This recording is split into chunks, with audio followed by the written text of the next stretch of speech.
G'day everyone and welcome to this video in the Algebra and Linear Relationships series. This one is all about some simultaneous equations. You'll see that there is a 2 up there in that title. That's because today, instead of looking at the substitution method, we're going to look at the method of elimination. So in this method, we're going to have a look at one of our equations or at our equations, both of them, and look at the variables and see which one we can eliminate to find some solutions. So this method is generally used when there are two variables on one side of the equal sign. So we'll just make that as a note. So used generally when both variables are on the same side of the equals.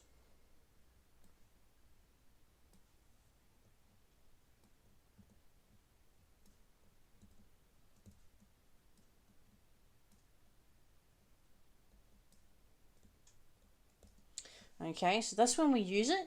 We don't tend to use it when they're on different sides to each other, but we're on the same side. That's when we can smash them ones out. So the other bit to look at here, so we're going to have a quick look at how or what we're going to be doing. Okay, so for example,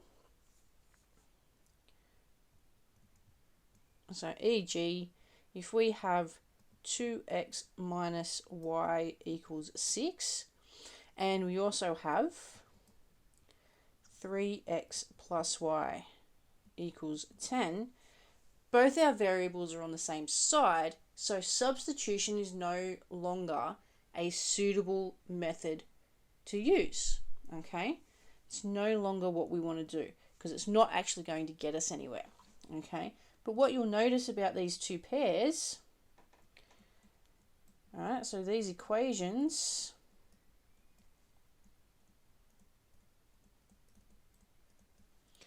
okay, these two equations actually have a matching pair of variables.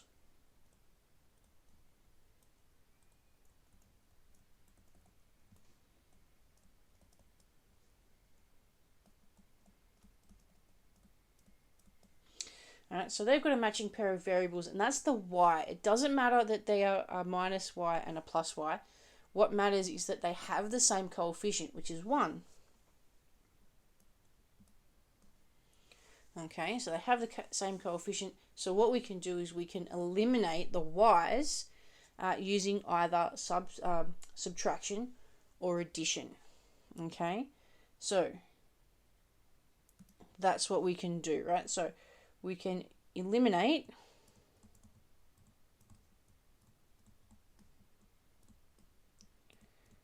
by using subtraction. All right, and we use subtraction when the signs are the same.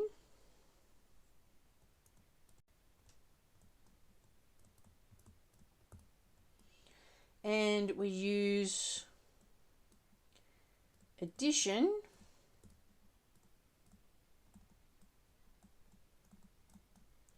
when there are different signs. And we'll get to see how both of these work shortly. Now, one last point to make before we get on to our examples. Okay, one last point to make is that when there is no matching pair, all right, so for no matching pair,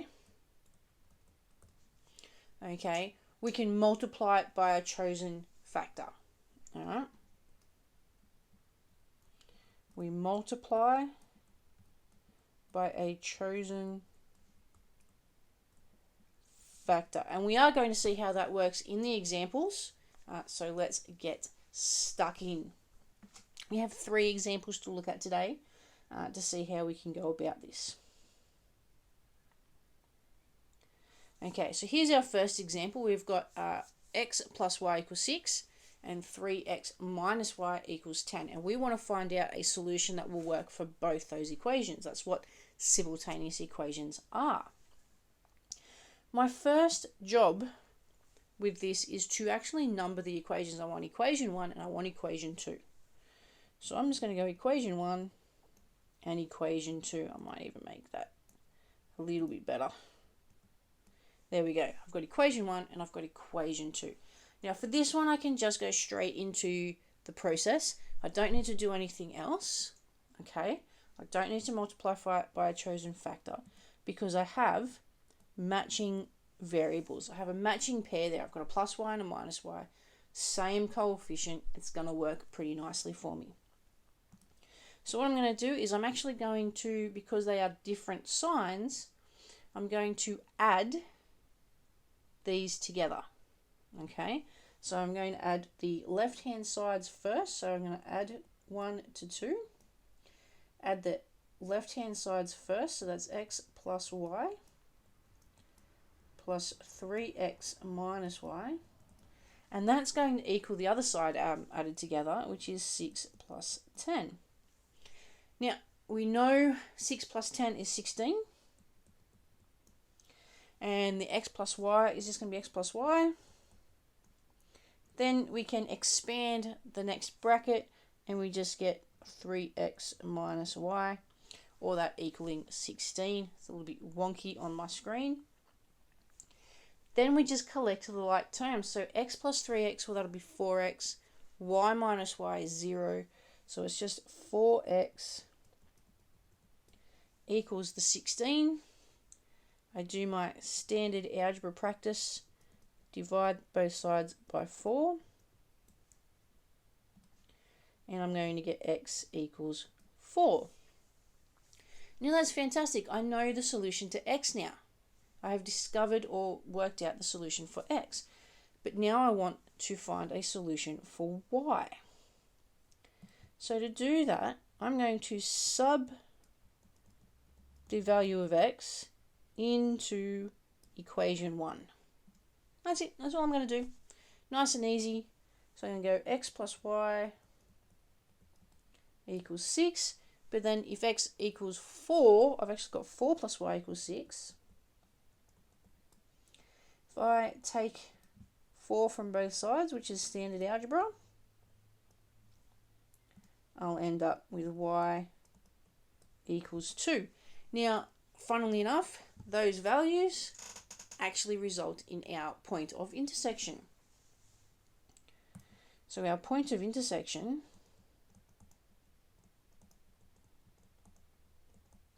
are those two values now as a set of coordinates. So that's 4 for the x and 2 for the y. That's our point of intersection. All right, let's have a look now at our next one. I'm just going to put a bit of a line down there so that I can separate them out. Okay, let's have a look at our next one here. We have y minus 3x equals 1. And we have 2y plus 5x equals 13. Now I'm going to label my equations. Equation 1 and equation 2. You'll notice that there's actually no matching pair of variables. No matching pair this time. Bit of a bugger. But if you remember what I said earlier, you can actually multiply by a chosen factor to get matching pairs. For this one, we're only going to multiply equation 1. Okay, so we are going to multiply equation 1 by a factor. All right, we're going to double it because we want 2y. We want to match that 2y. So we want a factor of 2. And that leads us to 2y minus 6x equals 2. And that is now our third equation. So we're going to use that third equation now because we now have a matching pair of variables. We have the two y's.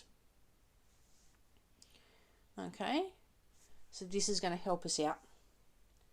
Do the same general thing as before. We have same sides. We have the same signs, so we're going to use the same sign process using subtraction. So I'm going to go equation 2 minus equation 3. Equation 2 minus equation 3. So that's going to give me 2y plus 5x minus 2y minus 6x, and that's going to be really important. And then we're going to have 13 minus 2. Making sure that you're subtracting the left-hand sides from each other and the right-hand sides from each other in the same order. Otherwise, you're going to muck up your work. Okay? And we don't want to be mucking up our work.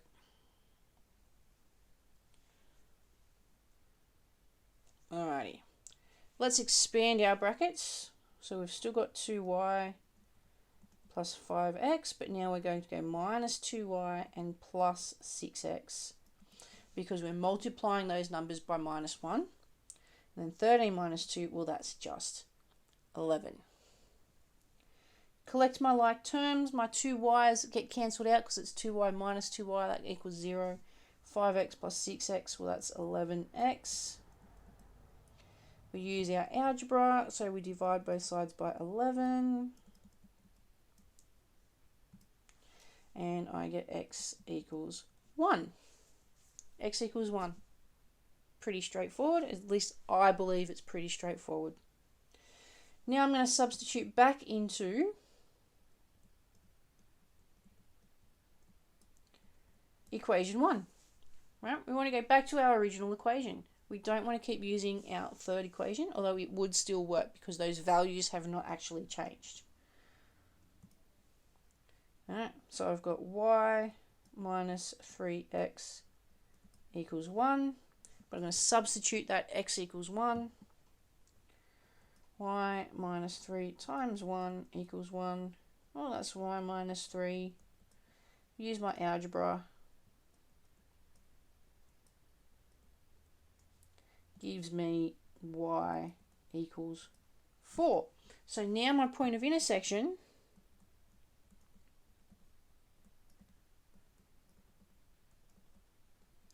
which is what we were asked for in the question, is that x value of 1 and that y value of 4. Just see it down the bottom there. Went a bit low. Okay. Last example before you get into some of the questions on your own.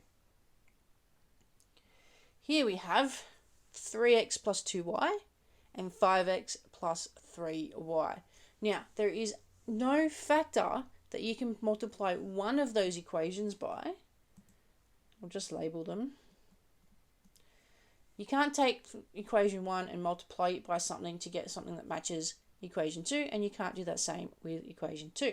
So we're going to multiply both. Now, if we multiply each part of the equation by the same number, the actual values for x and y won't change. So this is why we can do it. They don't actually change the value of x and y. What it does is it makes it easier for us to actually conduct this problem. Now, we can either multiply equations 1 and 2 by a factor that will get us matching x's, or we can multiply them by a factors that will get us matching y's. I'm going to choose the y's.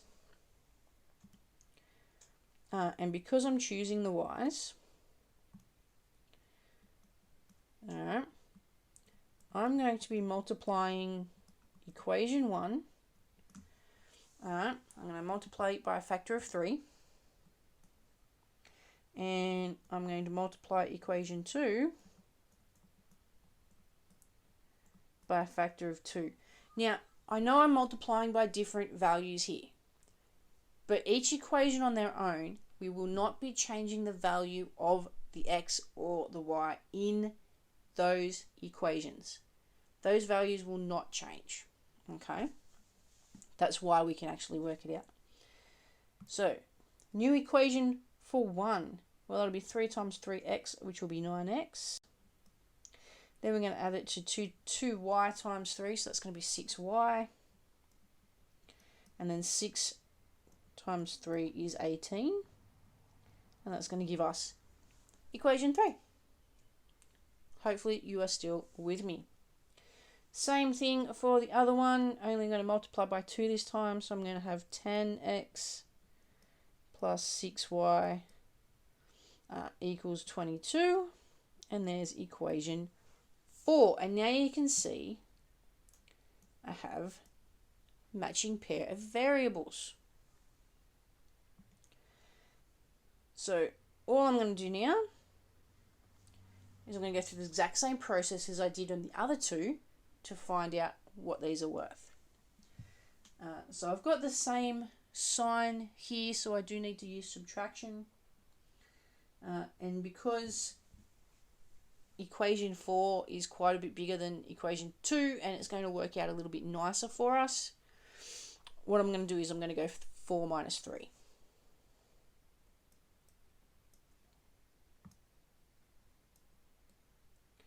Alright, so equation 4 minus equation 3. Alright, so equation 4 is 10x plus 6y. I'm going to take away 9x plus 6y. And on the other side, it'll be 22 minus 18. Okay, now we expand our brackets. Those guys will stay the same because they're being multiplied by 1. The other guys, though, they're being multiplied by minus 1. So their signs will change. And 22 minus 18, well, that'll get us 4. Let's get that one in now. Alright, so let's collect our like terms. The 6y minus 6y, well, that'll just get us 0. 10x minus 9x, well, that's just x.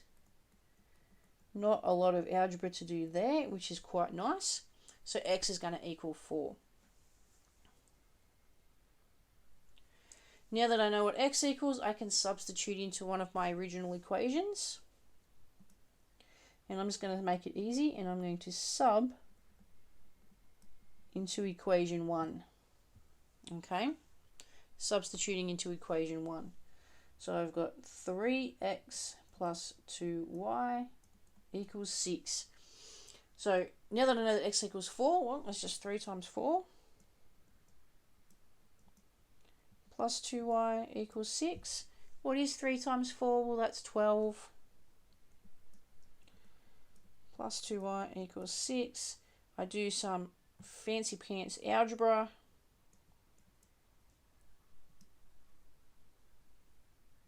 And take 12 from both sides. I get 2y equals minus 12.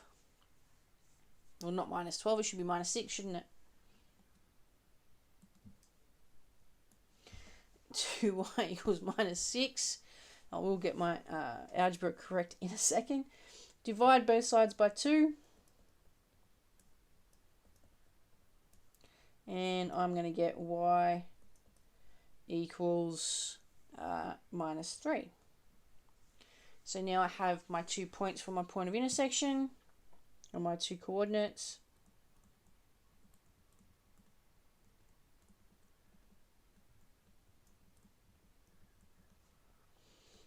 For this one it will be 4 and minus 3.